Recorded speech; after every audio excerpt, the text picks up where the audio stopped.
तुकी हटाओ सगाली बचाओ, सगाली में कोई खतरा तो है ही नहीं से हमारा जो iron lady former prime minister of India Indira Gandhi ji का जन्मदिन है।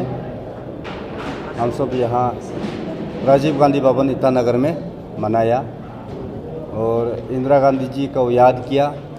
इंदिरा गांधी जी जो हमारा जो देश के लिए, हमारा प्रदेश के लिए, समाज के लिए जो अच्छे काम किया है उनका बारे में हम लोग ने बताया है।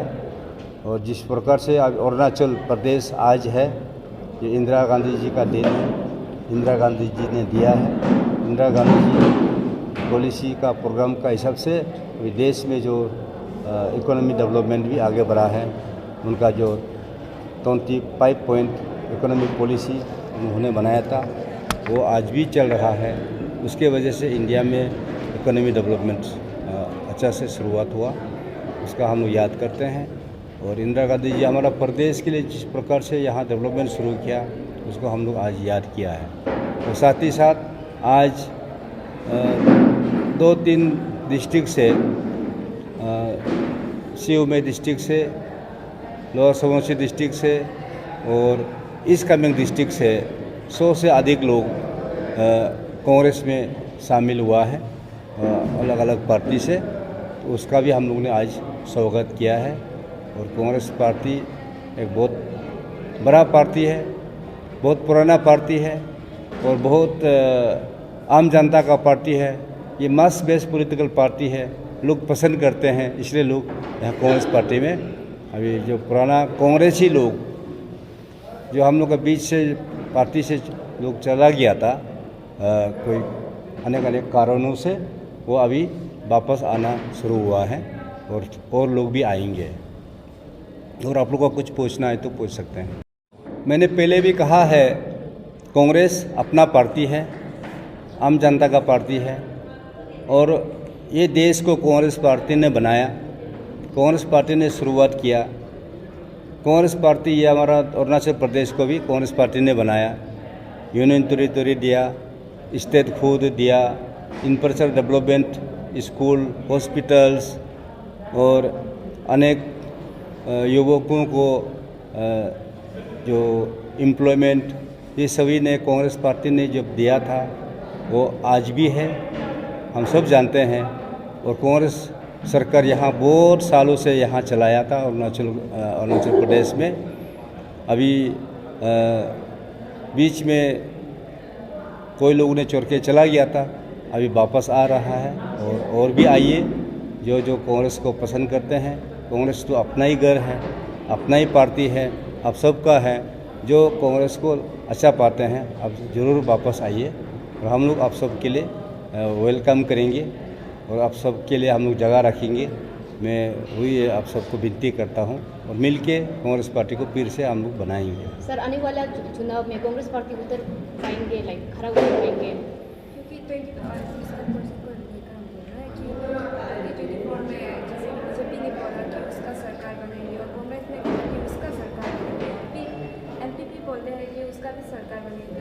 आपको क्या लगता है, आपका स्ट्रेटजी क्या रहेगा ये जो आने वाला चुनाव में जो आपका? आपने सही पूछा है। हर कोई पॉलिटिकल पार्टी कोशिश करते हैं कि सरकार बनाने के लिए और हर सोचते हैं कि चुनाव जीतने के लिए। कोई भी पॉलिटिकल पार्टी का कैंडिडेट है, चाहे निर्दलीय कैंडिडेट होने से भी सब चुनाव जीतने के लिए तो करते हैं ना। तो हम लोग भी करते हैं चुनाव जीतने के लिए, हम लोग भी जीतेंगे, हम लोग भी सरकार बनाने के लिए तो काम करेंगे। तो उस सरकार होने से तो पब्लिक को, आम जनता को सेवा होगा। तो हम लोग पूरा विश्वास है और सब पूरा कोशिश कर रहा है कि हम लोग का जो इंडिया गठबंधन एलायंस है, भारत सरकार 2024 में सेंटर में भी आएगा और हर प्रदेश में भी कांग्रेस सरकार आएंगे। उसके लिए हम सभी काम कर रहे हैं। तो एक सवाल ये भी है कि अरुणाचल में सबसे बड़ा जो मुद्दा है वो सड़क का है। तो आपका गवर्नमेंट ने सड़क नहीं बनाया है, अभी जो प्रेजेंट गवर्नमेंट में है वहाँ पर भी सड़क बना है तो बहुत खराब कंडीशन में है। तो आपका अगर पार्टी जीतते हैं तो अरुणाचल का सड़क का बनने का? करप्शन तो एक बहुत बड़ा मेनेस है। ये गलत तरीक़ा से हो रहा है। सब बोलते हैं कि करप्शन सारा दुनिया में है, सारा देश में है, लेकिन हम लोग चाहते हैं कि करप्शन नहीं होना है। कांग्रेस पार्टी चाहते हैं कि करप्शन नहीं होना है। आप सब राहुल गांधी का स्पीच तो सुना होगा। राहुल गांधी को उसका नीति को तो आप लोग देखा होगा। राहुल गांधी चाहते हैं कि देश को करप्शन फ्री देश बनाने के लिए और प्रदेश में करप्शन फ्री प्रदेश बनाने के लिए हम लोग चाहते हैं कि करप्शन ना हो। जो आम जनता के लिए पैसा जो भारत सरकार से जो आता है, ये जो सरकार से जो जाता है वहाँ गांव तक पहुँचे।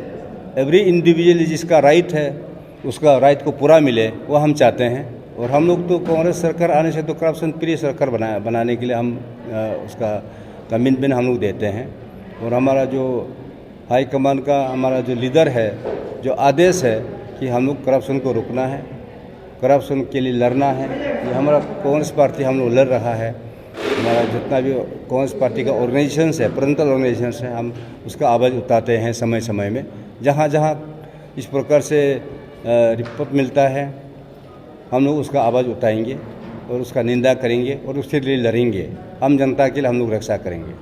सर, कुछ समय पहले भी जो यूथ कांग्रेस था उसने जो बीजेपी जो प्रेजेंट जो कॉन्ट्रैक्टर और इंजीनियर को PWD को अल्टीमेटम दिया था 7 days का, तो उसका कुछ अपडेट आया है कांग्रेस पार्टी से?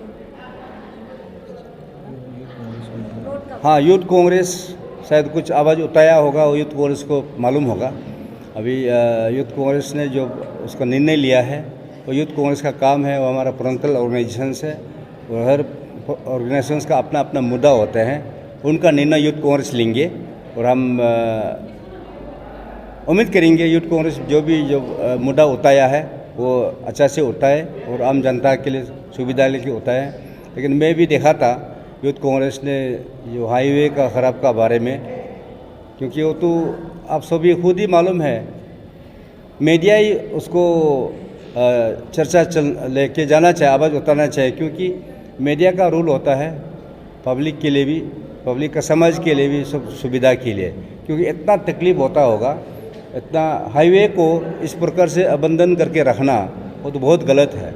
कौन सा देश, कौन सा प्रदेश में इस प्रकार से जो नेशनल हाईवे को बिना मेंटेनेंस करके इतना पुट होल्स है, उसमें कुछ ड्रेनेज नहीं है, कल्वर्ट नहीं है, 5-6 साल इस प्रकार से मेंटेन नहीं करके हाईवे को रखता है। कितना गरीब आदमी लोग वहाँ में बस में चलते हैं, कितना तकलीफ होता होगा। कितना बीमारी आदमी लोग जो हॉस्पिटल में, जो कैपिटल हॉस्पिटल में जाने वाले लोगों का, पेशेंट का कितना दुख तकलीफ होता होगा। कितना लोग को बीमार और से ख़राब हो गया होगा। जो बुरी है, जिसका पास बैक पेन है, जिसका सर्वाइकल पेन है, जिसका पास जो गंभीर से गंभीर जो बीमारी है, उन लोगों को यह आने जाने में कितना तकलीफ होता होगा, आप इमेजिन कर सकते हैं। ये तो आप लोग को भी आवाज़ उठाना चाहिए। ये तो किसी इंडिविजुअल के लिए नहीं है ना, ये तो सरकार को आवाज़ उठाना है। इस प्रकार से हाईवे को अबंधन करके रखता है क्या? उसको कौन देखना चाहिए? यूनियन मिनिस्टर देखना चाहिए उसको, स्टेट सरकार, मुख्यमंत्री और मंत्री सभी को देखना चाहिए। जो प्रदेश का जो अधिकारी है, ऑफिसर्स है, उनको ध्यान में रखना चाहिए। इस प्रकार से रास्ता को अबंधन करके, नेगलेक्ट करके छोड़ के रख दिया। इसमें कितना ट्रैफिक जाम होता है, शाम सुबह हम लोग आने जाने में भी दिक्कत है। 2-3 बार सोचना पड़ता है कि हम अभी नाहरलगुन न्यूजिलैंड हम कैसे जाऊँ, हाँ यहाँ से डिस्ट्रिक्ट में कैसे जाऊँ। प्रोग्राम है लेकिन जाने के लिए इतना तकलीफ है, हम लोग भी सोचना पड़ता है। तो कभी कभी प्रोग्राम हम लोग कैंसिल करना पड़ता है कि नहीं यार रास्ता ख़राब है, हम लोग नहीं जा सकता है। तो मेरा अभी भी विनती है, मैं अनुरोध करूँगा कि सरकार, चाहे केंद्र सरकार करे या राज्य सरकार करे, कम से कम नेशनल हाईवे को इस प्रकार से मत रखिए, मेंटेन करिए, कुछ होल को रिपेयर करिए। जो मेंटेनेंस काम भी इतना क्वालिटी, इतना पोर क्वालिटी है, कम से कम क्वालिटी को चेक करिए। यहाँ तो आजकल का प्रोजेक्ट को टेस्ट चेक भी नहीं हो रहा है। पुराने ज़माने में CPW का मैनुअल का हिसाब से तो टेस्ट चेक होता है। फर्स्ट यही टेस्ट चेक होता है, उसके बाद एक्शन टेस्ट चेक होता है, उसके बाद AC टेस्ट चेक होता है, फाइनली एक चिप इंजीनियर टेस्ट चेक होता है, उसके बाद बिल पास करते हैं। यहाँ तो ऐसे नहीं हो रहा है, कोई क्वालिटी चेक नहीं है, टेस्ट चेक नहीं है, बिल बना देते हैं। लेकिन अगला 1 साल तक भी रास्ता नहीं रोक पाता है। ऐसे हमने देख रहा है, क्योंकि मैं तो सरकार को बार बार डिपार्टमेंट को भी मैं बताते रहता हूँ। मैं असेंबली में भी पर्सनल में भी रेज किया था। तो आप सब भी उतारना चाहिए कम से कम काम करने के लिए। तो पब्लिक का सुविधा के लिए हम लोग बात कर रहे हैं ना, किसी का इंडिविजुअल विरोध के लिए बात नहीं कर रहे हैं। वो तो शायद पार्टी का अभियान नहीं होगा, ये इंडिविजुअल का बात होता होगा। वो तो मैं बाहर में था, बाहर में था, तेलंगाना प्रदेश में कैंपेन में बिजी था। लेकिन कोई सगाली में बीजेपी पार्टी मीटिंग करके तुकी हटाओ सगाली बचाओ, सगाली में कोई खतरा तो है ही नहीं। सगाली तो बहुत शांतिपूर्वक जगह से, अरुणाचल में से शायद नंबर 1 प्लेस होगा सगाली में, वेल कनेक्टेड है और आदमी लोग पूरा शांति है और डिसिप्लिन है। और सगाली में कभी घटना ही नहीं होता है, वहाँ चोरी डकैती भी नहीं होता है, सगाली में कभी मर्डर भी नहीं होता है। सगाली का आपस में भाई भाई में नहीं लड़ते हैं, वहाँ एक दूसरे से मिल के रहते हैं। और हमेशा पूर्ति में golden jubilee, silver jubilee, picnic और प्रकार से सेलिब्रेशन से होता है सगाली में। Youth cultural sports everything celebration Sagalee में होता है। तो ऐसा जगह में वहाँ कोई ख़तरा पैदा किया तो हम क्या कर सकते हैं। कोई अगर वहाँ ख़तरा पैदा करना चाहते हैं, वहाँ कोई विरोध पैदा करना चाहता है, वहाँ लड़ाना चाहते हैं, अगर जैसे वो मणिपुर में लड़ा रहा है, कोई अन्य प्रदेश में लड़ा रहा है, वहाँ अशांति फैला रहा है, अगर वहाँ सगाली में फैलाना चाहते हैं तो उन लोगों का मर्जी है। अगर बीजेपी वहाँ कुछ इस प्रकार से कराना चाहते हैं वो उन लोगों का मर्जी है। लेकिन हम तो इस प्रकार से कराने नहीं देंगे। हम अपना सगाली को प्रोटेक्ट करके रहेंगे, सगाली को डेवलप करेंगे, डेवलपमेंट का हम काम करते रहेंगे और सगाली को सबसे सुंदर सगाली हम लोग बनाएंगे, नया सगाली बनाएंगे। सर लास्ट क्वेश्चन, सर वहाँ का लोग ना सगाली लोग आपको क्यों इतना प्यार करते हैं? मैं सेवक हूँ, जैसे लोगों जैसे सिर्फ बोलेगा कुछ और करेगा कुछ और, ऐसा नहीं करता हूँ। मैं जो मैं करता हूँ वो हम करके दिखाता हूँ। आदमी का हर परिवार का बारे में, दुख तकलीफ का बारे में मैं जानता हूँ और जानने के लिए कोशिश करता हूँ। और लोगों के बीच में हम जाता हूँ, लोगों का दुख तकलीफ को हम दूर करता हूँ, लोगों का सेवा करता हूँ, बीमार इलाज करवाता हूँ, हॉस्पिटल लेके मेडिसिन ले करके उसका हम कोशिश करते हैं। और वहाँ